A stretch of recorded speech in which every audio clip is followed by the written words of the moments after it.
কবি সুকান্ত ভট্টাচার্যের লেখা আজব লড়াই। ফেব্রুয়ারি মাসে ভাই কলকাতা শহরে ঘটল ঘটনা এক লম্বা সে বহরে। লড়াই লড়াই খেলা শুরু হলো আমাদের, কেউ রইল না ঘরে রামাদের শ্যামাদের। রাস্তার কোণে কোণে জড়ো হলো সকলে, তফাৎ রইল না কো আসলেও নকলে।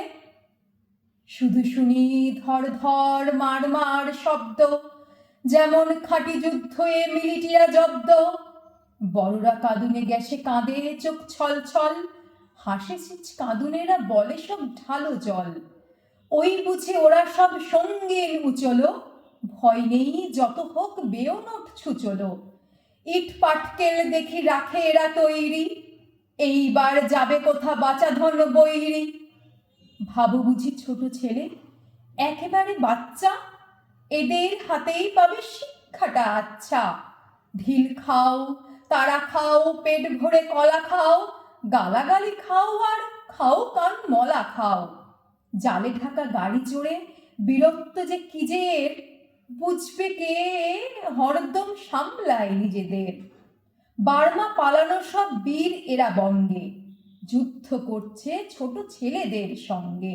ঢিলের ভয়েতে ওরা চালায় মেশিনি গান, বিশ্ব বিজয়ী তাই রাখে যান বাঁচে মান। খালি হাতে ছেলেদের তেড়ে গিয়ে করে খুন, সাবাস সাবাস ওরা খেয়েছে রাজার নুন। ডাঙ্গুলি খেলা নয়, গুলির সঙ্গে খেলা, রক্ত রাঙানো পথে দুপাশে ছেলের মেলা। দুর্দম খেলা চলে নিষেধেকে কান দেয়, ও বাড়ি ও পাড়ার কালু ছোট্ট প্রাণ দেয়। সচে দেখলাম বস্তির আলীজান, আংরেজ চলা যাও বলে ভাই দিল প্রাণ। এমনও বিরাট খেলা শেষ হলো চটপট, বড়দের বোকামিতে আজ প্রাণ ছটপট। এইবারে আমি ভাই হেরে গেছি খেলাতে, এইবারে আমি ভাই হেরে গেছি খেলাতে।